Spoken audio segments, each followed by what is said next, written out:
The grand hall of the Arcanis War College gleamed under the artificial light of three suns, its hexagonal architecture designed to inspire awe in all who entered. Located on the central planet of the Galactic Alliance, the college had stood for 9 centuries as the pinnacle of military education. Its spires rose above the capital city, like crystalline fingers reaching for the stars, a physical manifestation of the Vexari belief in unchanging perfection. Dean Vorak stood at the podium, his scaled skin catching the light as he addressed the assembly of cadets and professors. His ceremonial medals, 27 in total, cascaded down his chest like a metallic waterfall, each one representing a theoretical breakthrough or educational achievement.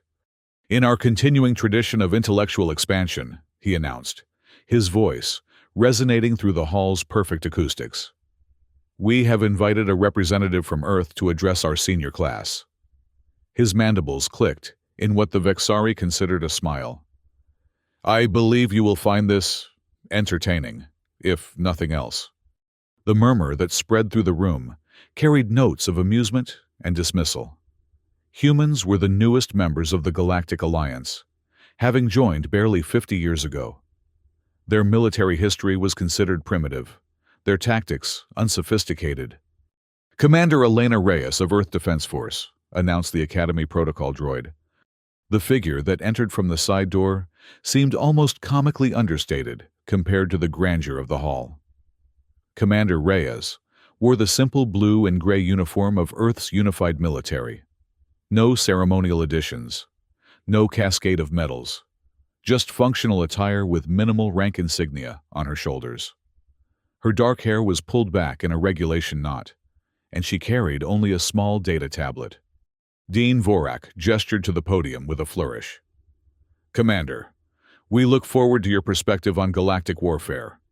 Perhaps you might share some of Earth's colorful military history." Elena nodded politely and took her position. The hall quieted as the assembled military minds of 17 species prepared for what they assumed would be a quaint presentation from the newcomer. She surveyed the room silently for a long moment, making deliberate eye contact with several cadets and professors before speaking. "Thank you, Dean Vorak, for your invitation." Her voice was steady, carrying easily through the hall, despite its lack of Vexari resonance. "Before I begin my prepared remarks, I have a question for this esteemed assembly." Dean Vorak nodded his permission, mandibles relaxing in anticipation of some basic inquiry about Alliance protocol or technology. "When was the last time the Vexari, or indeed any member of the current War College faculty, won an actual battle?" The silence that followed was absolute. The question hung in the air like a live grenade, its implications slowly registering across the gathering.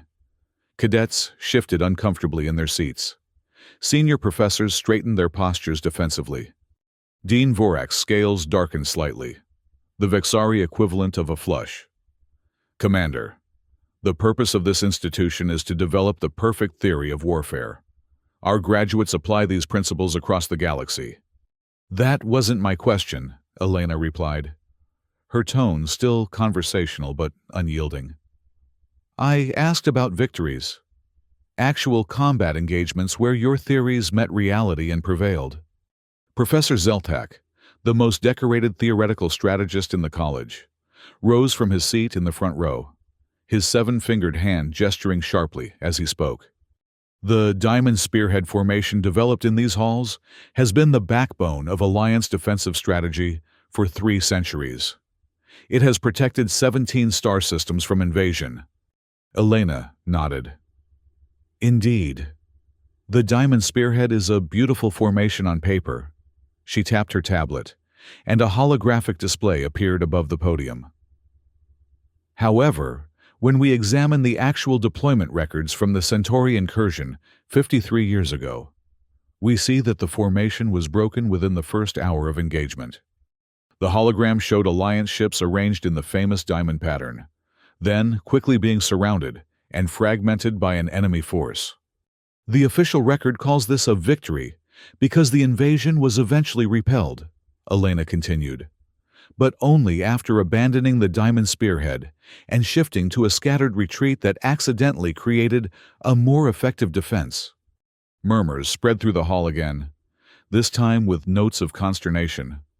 That's one isolated example, Professor Zelthak countered, but his voice had lost some of its certainty. Is it? Elena tapped her tablet again.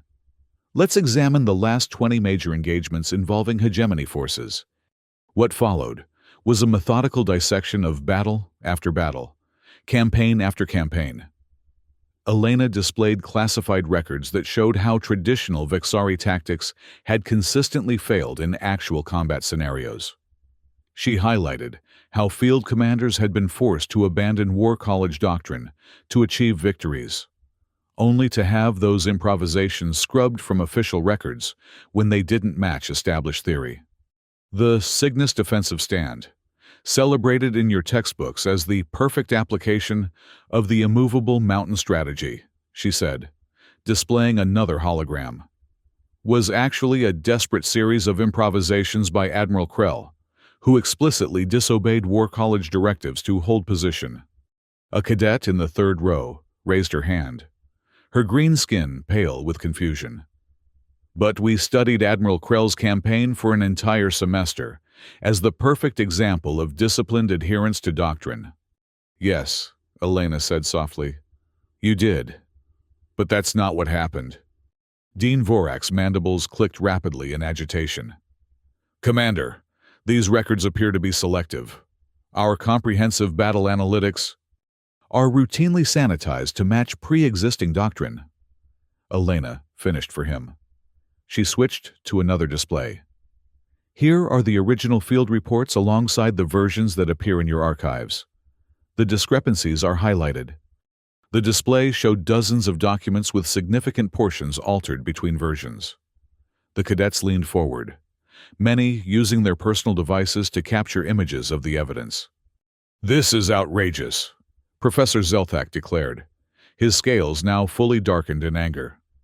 You come to our institution and accuse us of falsifying records? I'm not accusing anyone in this room personally, Elena replied calmly. This is a systemic issue that spans centuries. When reality doesn't match theory, your system chooses theory. She looked directly at the highest achieving cadets in the front row. You've been taught that warfare is governed by immutable laws, that perfect strategies exist for every scenario. This is a comforting fiction, but it's getting Alliance soldiers killed. A Vexari cadet who had won the college's highest honors stood up. Commander, with respect, our simulations prove the effectiveness of our doctrines. I personally achieved a perfect score in the rimward defense scenario. Elena nodded. Cadet Thorne, isn't it? Your reputation precedes you. She tapped her tablet once more. The rimward defense scenario is programmed to respond according to the very doctrines it's meant to test. The enemy in your simulation behaves exactly as your textbooks predict they should, not as they actually would in combat. The cadet's expression fell as the implications sank in. It's a closed system, Elena continued, addressing the entire hall now. Your war games are designed to validate your theories, not test them against unpredictable reality. Dean Vorak stepped forward. Commander, while we appreciate Earth's unique perspectives, this presentation seems designed to undermine rather than educate. Perhaps we should move to questions from the audience. Elena held his gaze steadily. I'm not finished, Dean Vorak. I haven't yet addressed the most significant evidence. The dean hesitated, aware that cutting her off now would only validate her accusations of intellectual rigidity. He nodded stiffly and stepped back.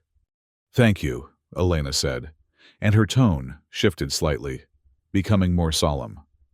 What I'm about to share has been classified at the highest levels of Alliance security. I received clearance to discuss it only for this presentation.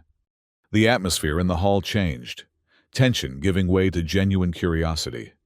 53 years ago, just before Earth joined the Alliance, humanity fought a war against an enemy we called the hegemony. The name meant nothing to most of the audience, but Dean Vorak and a few senior faculty members stiffened visibly. The hegemony were technologically superior to humans, by every metric. Elena continued. Their ships outgunned ours 50-1. Their shielding technology was impenetrable to our weapons. Their numbers were vastly greater. She paused. By every strategic principle taught in this college, we should have been annihilated or subjugated within weeks. She tapped her tablet, and a new hologram appeared. Strange. Insectoid ships with organic-looking architecture. Utterly alien compared to the clean lines of Alliance or Earth vessels. Instead, the war lasted 11 months, and Earth prevailed. The hegemony fleet was destroyed. Their invasion repelled.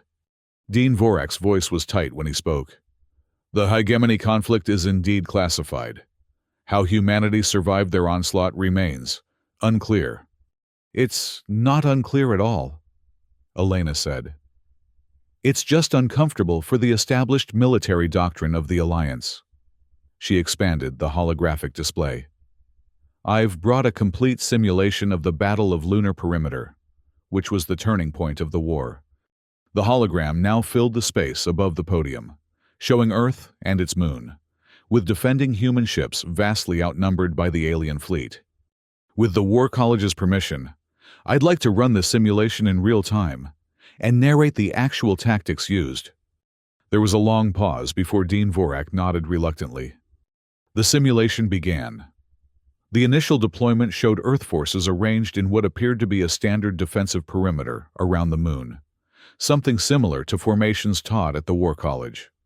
This is how the battle appeared to begin, Elena explained. A conventional defense that the hegemony expected, based on their observation of our previous engagements.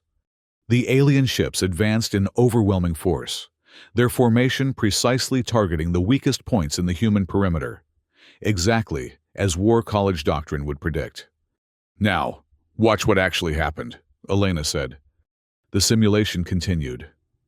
But suddenly the human ships broke formation in what appeared to be complete chaos. Vessels scattered in seemingly random directions, some accelerating toward the enemy, others dropping back, still others moving perpendicular to the engagement. This looks like a rout, doesn't it? Elena commented. A panicked, disorganized retreat? Professor Zeltak nodded grimly. Precisely what one would expect when faced with such overwhelming force. Except it wasn't, Elena said. The simulation continued, and remarkably, the scattered human ships began inflicting damage on the alien fleet. The apparently chaotic movements resolved into a complex pattern of coordinated strikes, with small groups of ships hitting specific targets before quickly disengaging. What you're seeing is what we call distributed adaptive response. Each ship captain had broad strategic objectives, but complete tactical freedom. They communicated continuously, adapting to each other's actions and enemy responses in real time.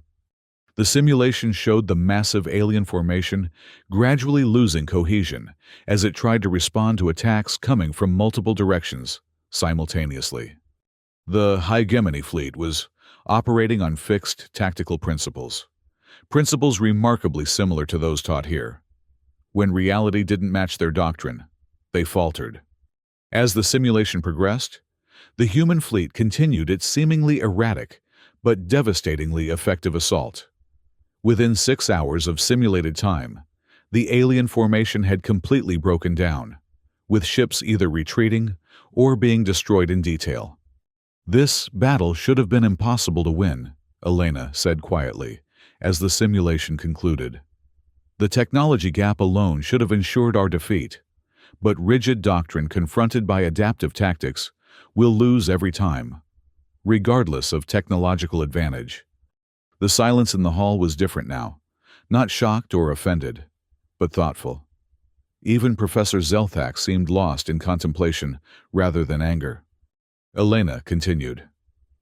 I'd like to show you several more simulations from actual Earth conflicts, demonstrating how adaptive tactics have prevailed against technically superior forces employing fixed doctrine.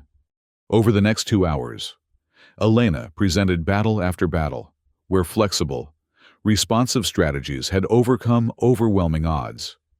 She contrasted these with alliance engagements, where similar adaptability might have prevented defeats or reduced casualties. Throughout the presentation, she methodically dismantled core principles of the War College curriculum, not with theoretical arguments but with hard data from actual combat.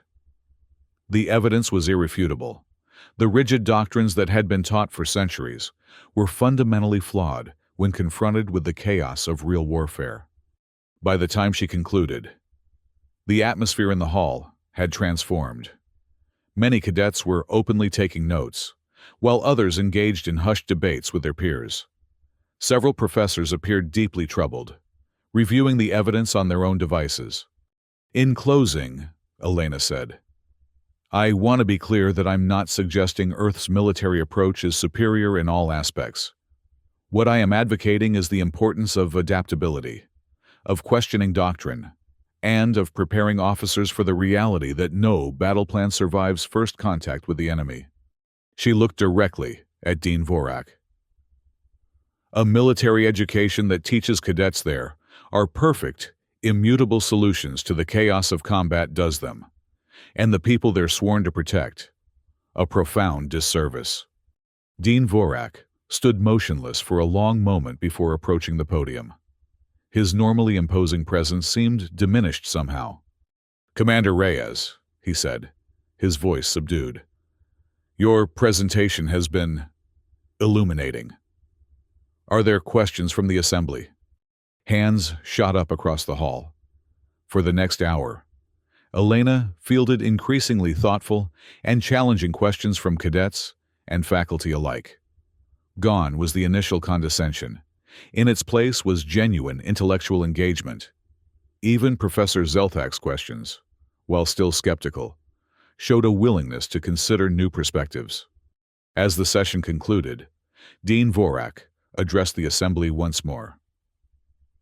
"This has been an unprecedented presentation in the history of the Arcanis War College.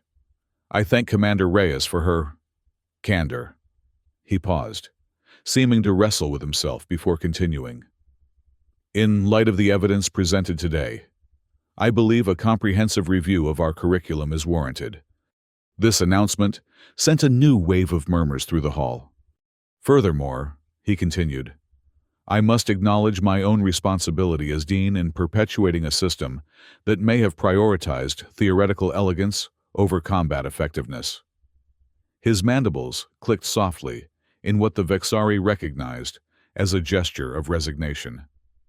"Therefore, effective immediately, I am stepping down from my position." The shock was palpable. In the 900-year history of the college, no dean had ever resigned.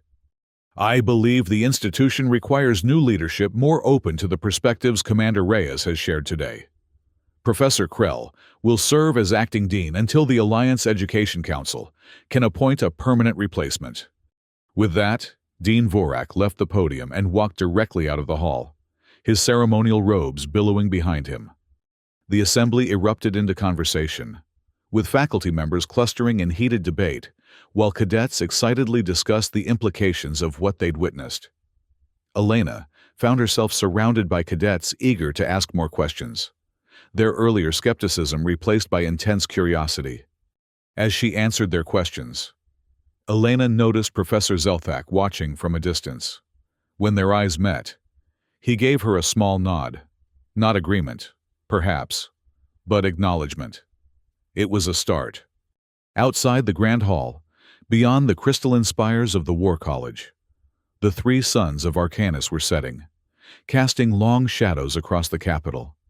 Change had come to the most unchanging institution in the galaxy, and its effects would ripple through the Alliance for generations to come. The next morning, Elena packed her few belongings in her quarters at the War College.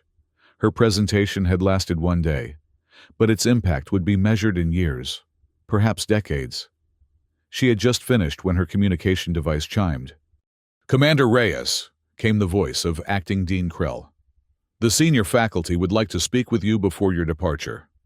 Elena found them gathered in what had been Dean Vorak's office.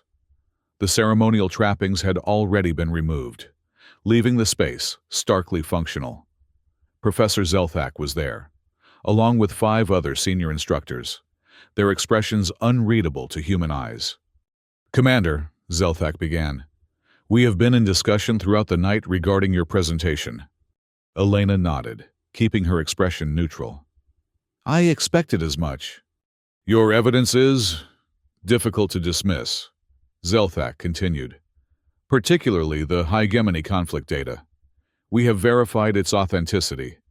One of the other professors, a Lilidri with crystalline skin, spoke next.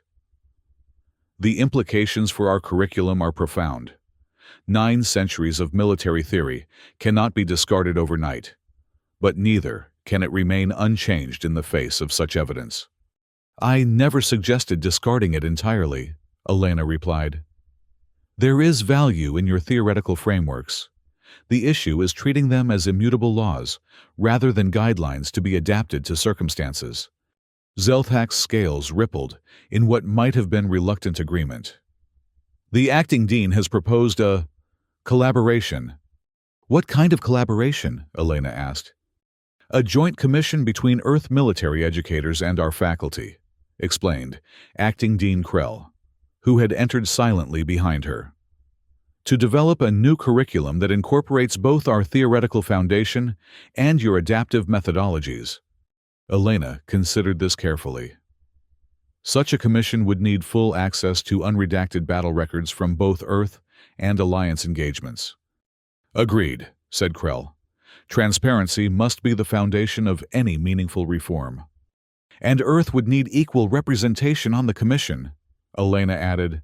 "Not token inclusion." Zelthak's mandibles clicked in what might have been amusement. "After yesterday's demonstration, Commander, I doubt anyone would consider Earth's military perspective as merely tokenism any longer." "Then I will take your proposal to my superiors," Elena said. "I believe they will approve." As she prepared to leave, Professor Zelthak approached her privately. "Commander, I have a personal question, if you'll permit it." Elena nodded.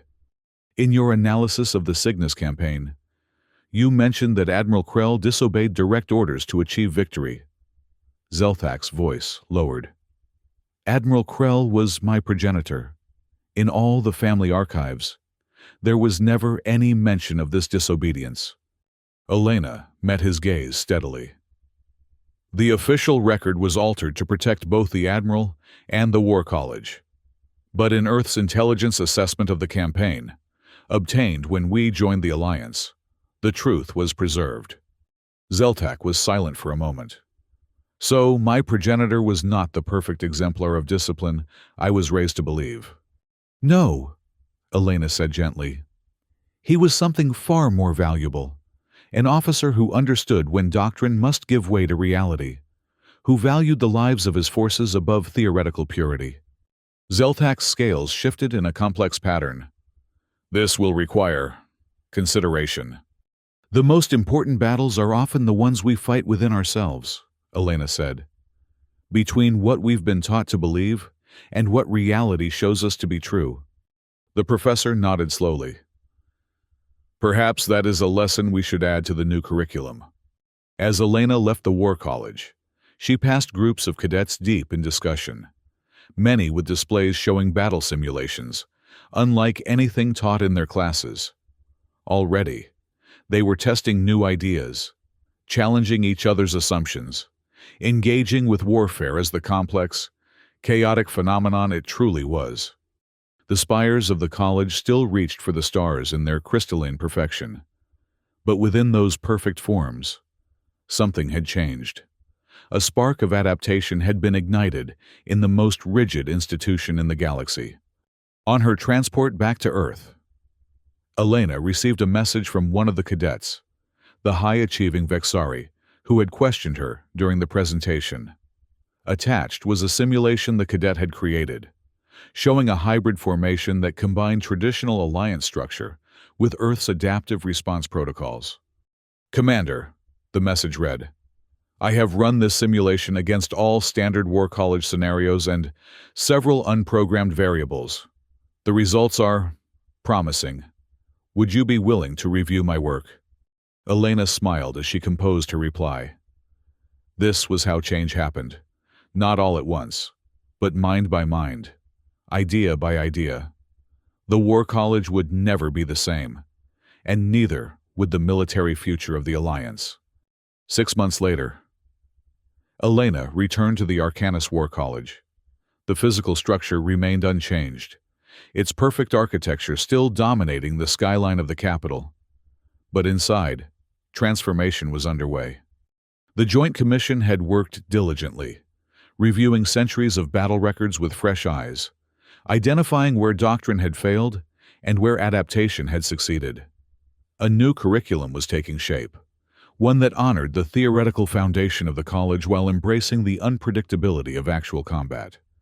Elena had been invited back to observe the first demonstration of what the Commission called adaptive doctrine framework, a seemingly contradictory term that perfectly captured their new approach.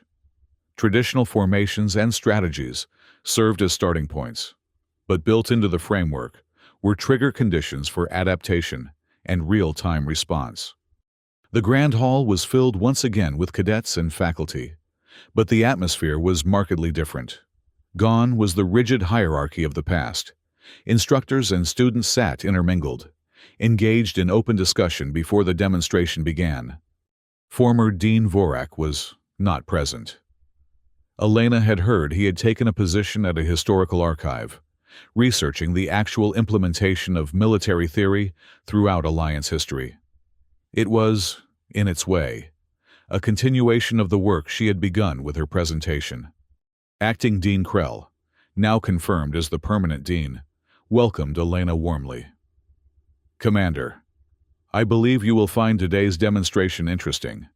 The cadets have embraced the new approach with unexpected enthusiasm." "Not so unexpected," Elena replied. "Young officers naturally question and adapt. Your previous system just trained that instinct out of them." Krell's mandibles clicked in acknowledgement. "A valid observation, one of many we have had to confront." The demonstration began with a simulation of the rimward defense scenario, the same one the top cadet had cited during Elena's presentation. But this version had been reprogrammed to incorporate unpredictable enemy responses and changing battlefield conditions. Cadet Thorne, now in his final year, led the defensive force. Gone was the perfect diamond spearhead formation. In its place was a flexible arrangement that shifted constantly in response to enemy movements. "Note the distributed command structure," Professor Zelthak commented to Elena as they watched. "Each squadron leader has authority to adapt independently within the strategic framework." The simulation progressed, with the defending forces constantly shifting and evolving their approach. When the enemy introduced an unexpected weapon, something not covered in any textbook, the defenders adapted quickly, minimizing losses and maintaining their strategic position. When the simulation concluded, the hall erupted in discussion, with cadets and instructors analyzing decisions, suggesting alternatives, challenging assumptions. It was intellectual chaos of the most productive kind. "Your visit has catalyzed significant change," Dean Krell said to Elena as they observed the discussions. Not without resistance, of course. Several faculty members resigned, rather than accept the new curriculum. "And the cadets?" Elena asked. "They have embraced it fully," Krell replied. "Perhaps because they have less invested in the old ways. Or perhaps because, as you suggested, adaptation is more natural than rigid adherence to doctrine." Professor Zeltak joined them, his formal robes replaced by more practical attire. "Commander, I have been meaning to thank you." "For what specifically?" Elena asked. "For forcing me to examine not just my teaching but my understanding of my own lineage." Zelthak's scales shifted in a pattern Elena now recognized as thoughtful reflection. "I have been researching my progenitor's campaigns more thoroughly. His disobedience was not an isolated incident." "And how does that make you feel?" Elena asked. "Initially, Disturbed, Zelthak admitted, but increasingly proud. He saved many lives through his adaptability. He paused. I have begun sharing these true stories with my students, as examples of when breaking from doctrine is not just acceptable but necessary. As the day continued, Elena participated in several classes, observing the new teaching methods and occasionally offering insights from Earth's military experience. The change in atmosphere was palpable, where once there had been rigid hierarchy and unquestioning acceptance. Now there was vibrant debate and collaborative problem-solving. In one advanced tactical class, the instructor, a young Vexari who had been a junior professor during Elena's first visit, posed a challenging question. When is it appropriate to abandon established doctrine entirely? The discussion that followed was thoughtful and nuanced, with cadets citing historical examples and theoretical frameworks to support various perspectives. There was no single, correct answer being sought. Instead, the cadets were developing their own judgment, their own approach to the eternal balance between structure and adaptability. As the day ended, Elena found herself on one of the observation decks of the college, looking out over the Capitol as the three suns set in sequence. Dean Krell joined her there. Our next challenge, he said without preamble, will be extending these reforms beyond the college. The Alliance military command structure remains deeply invested in the old ways. Change takes time, Elena replied, but these cadets will eventually become that command structure. True, Krell acknowledged, but in the meantime, how many lives might be lost to rigid doctrine? Elena turned to face him. You're thinking of something specific. Krell's mandibles clicked rapidly, a sign of concern. There are reports of incursions along the outer rim. The command response has been predictable and ineffective, Elena guessed. Increasingly so, Krell confirmed. The enemy, whoever they are, seems to be learning our standard responses and exploiting them. Elena considered this. The Joint Commission has no direct authority over field operations. No, Krell agreed, but it does have access to all current battle data and the authority to analyze it. And if that analysis suggested alternative approaches, Elena asked, it would be difficult for Command to ignore a formal recommendation from the War College, especially one supported by comprehensive data analysis. Krell's eyes gleamed with something like mischief, an expression Elena would never have expected from a Vexari military officer 6 months ago. I believe Earth would be willing to contribute to such an analysis, Elena said carefully. Purely as an academic exercise, of course. Of course, Krell agreed, his mandibles clicking in what Elena now recognized as the Vexari equivalent of a smile. Perhaps you could extend your stay by a few days? For academic purposes. The next morning, Elena met with the Joint Commission in a secure room deep within the War College.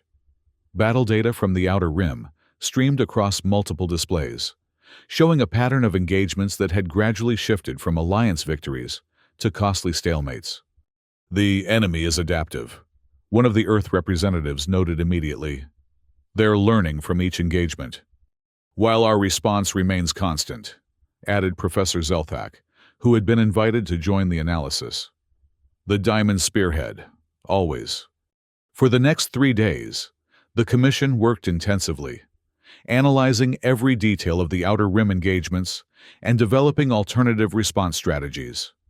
They created simulations incorporating the enemy's demonstrated ability to learn and adapt, testing various approaches until they found one that consistently yielded favorable outcomes.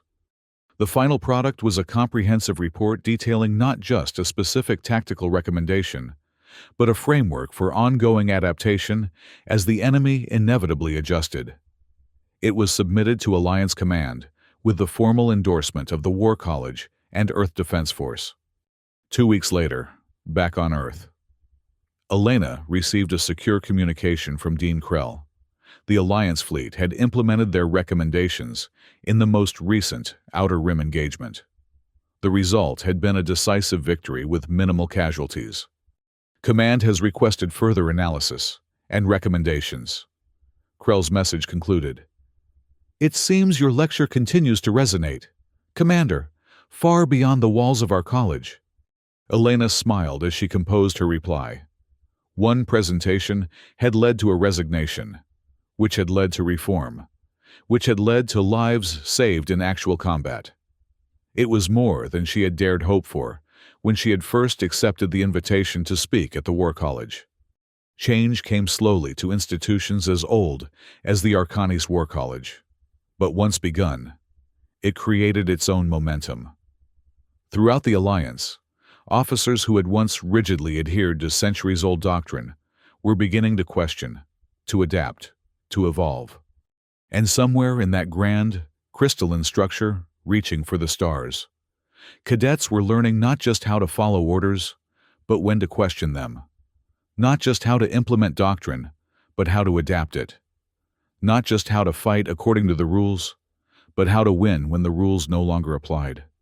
It was, Elena thought as she sent her reply accepting the invitation to continue the collaboration, perhaps the most important victory of her career.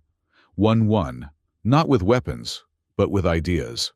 Not through destruction, but through transformation. And like all true victories, its effects would endure long after the battle itself had ended.